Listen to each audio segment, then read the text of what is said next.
Hello students, आज हमारा 6th lesson on the face of it जिसके राइटर सुसैन हिल हैं करेंगे।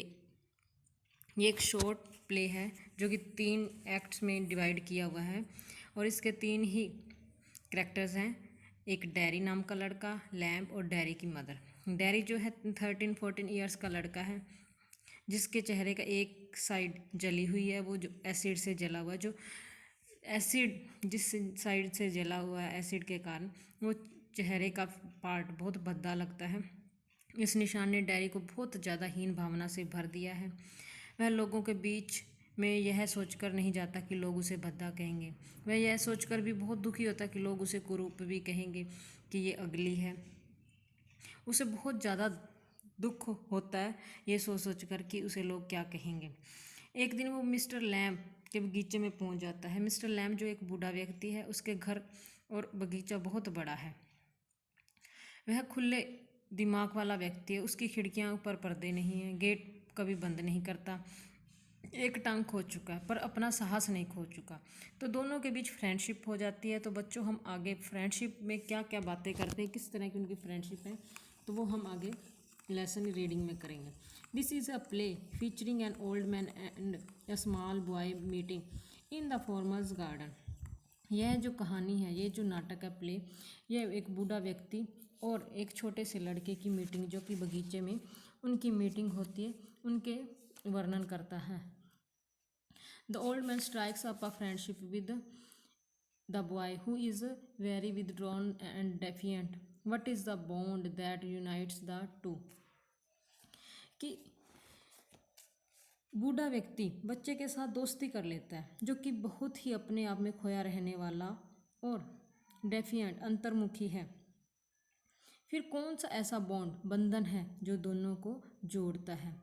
Scene 1, mister Lamb's garden. पहला जो सीन आता है प्ले का, वो लैम्प के गार्डन का आता है। There is the occasional sound of bird song and of tree leaves rustling. Daddy's footsteps are heard as he walks slowly and tentatively through the long grass.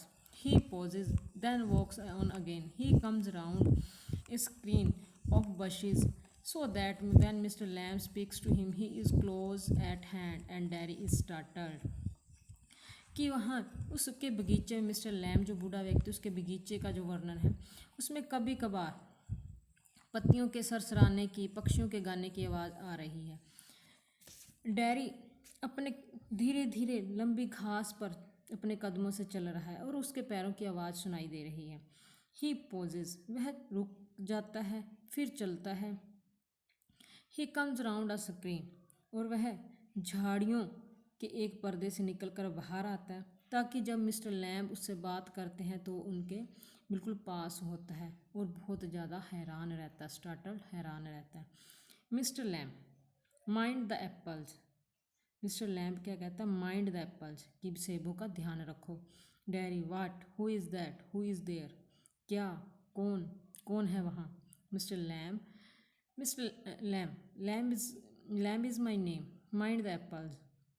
Crab apples, those are windfalls in the long grass you could trip. अब mister Lamb क्या जवाब देते हैं कि मेरा नाम lamp है, इन सेबों का ध्यान रखो। क्रैब एप्पल्स दोज आर, ये सेब पके हुए हैं, इन्हें इस लंबी घास में हवा ने गिराया है, तुम इन पर पैर रख सकते हो। Dairy, I thought this was an empty place. I didn't know there was anybody here. Dairy क्या कहता है कि मैं, देयर, यहाँ, मैंने सोचा यह स्थान खाली है, मुझे नहीं पता था कि यहाँ कोई है। Mister Lamb, that is all right, I am here, what are you afraid of boy, that is all right.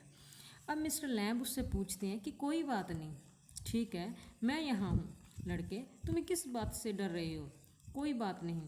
Dairy, I thought it was an empty house, मैंने सोचा यह घर खाली है, बिल्कुल खाली है। Mister lamp, so it is, since I am out here in the garden it is empty until I go back inside. In the meantime, I am out here and likely to stop a day like this. Beautiful day, not a day to be indoors. Mister lamp उसे समझाने की कोशिश करते हैं। So it is, यह वह तो है, घर तो खाली है, क्योंकि मैं बगीचे में हूँ। I am out here in the garden, कि मैं बगीचे में हूँ और ये घर खाली है। तब तक खाली जब तक मैं अंदर नहीं जाऊँगा। मीन टाइम, और इस दौरान मैं यहाँ रुकूंगा और मैं रुकना यहाँ पसंद करूँगा। यहाँ हूँ और रुकना पसंद करूँगा। इस जैसे सुंदर से दिन में मैं यहाँ बाहर रहना अच्छा लगता है, ना कि अंदर रहना अच्छा लगता है। Derry, panic, I have got to go. Panic मतलब डर से, कहता है कि मुझे यहाँ से जाना चाहिए, मुझे यहाँ से जाना है। Mister Lamb, not on my account, कि मेरी वजह से तो मत जाना। मिस्टर लैम जवाब देते हैं, I don't mind who comes in to the garden, the gate is always open, only you climb the garden wall. अब मिस्टर लैम कहते हैं कि मेरी वजह से मत जाना। मैं इस बात का बुरा नहीं मानता कि कोई भी मेरे बगीचे में आए, मुझे कोई फ़र्क नहीं पड़ता। मेरे गेट जो है घर का वो खुला रहता है, और केवल इतनी सी बात है कि तुम केवल बगीचे की दीवार से कूद कर आए हो। डैरी, एंग्री, अब गुस्से से, यू वर वॉचिंग मी, तुम मुझे देख रहे थे। मिस्टर लैम, आई सा यू, मैंने तुम्हें देखा। मिस्टर लैम ने जवाब दिया, but the gate is open, पर गेट भी खुला था, खुला है। ऑल वेलकम, सभी का स्वागत है। यू आर वेलकम, तुम्हारा भी स्वागत है। I sit here, I like sitting, मैं यहाँ बैठता हूँ, मुझे बैठना अच्छा लगता है। Derry, I would not come to steal anything, मैं, डैरी जवाब देता कि मैं यहाँ कोई चीज़ चुराने नहीं आया हूँ।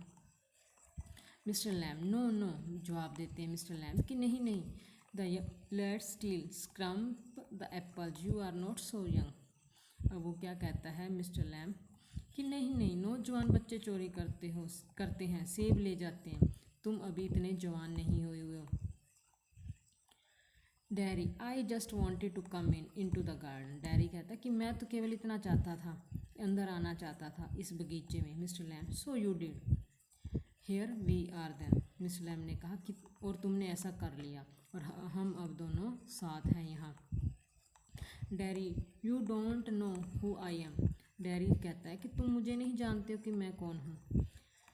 मिस्टर लैम, ए बॉय 13 और सो, मिस्टर लैम कहते हैं कि हाँ मुझे इतना पता है, एक लड़का है जो 13 वर्ष के आसपास का है। डैरी, 14 पोज, डैरी जवाब देता है कि मैं 14 का हूँ, रुकता है। But I have got to go now, goodbye, किंतु पर मुझे अब जाना है, बाय, अलविदा कहता है उसे। Mr Lamb, nothing to be afraid of, just a garden, just me, Mr Lamb उसे समझाने की कोशिश करते हैं कि डरने की कोई बात नहीं, केवल एक बगीचा है, ये केवल इसमें मैं हूँ। Derry, but I am not afraid, pose, people are afraid of me, Derry कहता कि पर मैं नहीं डरता हूँ, पर लोग मुझसे डरते हैं। Mr Lamb, why should that be, अब मिस्टर लैम उससे पूछते हैं कि ऐसा क्यों है। डैरी कहता है, everyone is, it doesn't matter who they are और वट दे से और how they look, how they pretend, I know I can see, Derry कहता है कि सभी डरते हैं, इससे कोई मतलब नहीं कि वे कौन हैं, वे क्या कहते हैं और वे कैसे दिखते हैं, वे कैसा दिखावा करते हैं, मैं जानता हूँ, प्रिटेंड मीन्स दिखावा करते हैं, आई नो, मैं जानता हूँ, मैं देख सकता हूँ। मिस्टर लैम, सी वाट, क्या देख सकते हो। डैरी, वाट दे थिंक, मैं ये देख सकता हूँ कि वो क्या सोचते हैं। फिर मिस्टर लैम फिर पूछते हैं, what do they think then, तो क्या सोचते हैं। डैरी आगे से जवाब देता है, you think here is a boy, you look at me and then you see my face and you think that is bad, that is terrible thing. अब डैरी क्या कहता है कि वे सोचते हैं यह एक लड़का है, वे मुझे देखते हैं, फिर वे मेरा चेहरा देखते हैं और वो क्या कहते हैं कि यह बहुत बुरी बात है, बहुत भयानक वस्तु है, बात है। That is the ugliest thing I ever saw, you think poor boy but I am not poor, underneath you are afraid anybody would be, I am, when I look in the mirror and see it I am afraid of it. वो कहता है कि यह मेरे द्वारा महसूस की सबसे बड़ी बुरी बात है, वे सोचते हैं ये बेचारा बच्चा, किंतु मैं बेचारा नहीं हूँ, मैं गरीब नहीं हूँ, अंदर से वो डरते हैं, अंडरनीथ यू आर अफ्रेड, वो अंदर से डरते हैं, कोई भी डरेगा, मैं ऐसा हूँ, जब मैं भी आईना देखता हूँ तो इस चेहरे के साइड को देखता हूँ तो मुझे भी डर लगता है।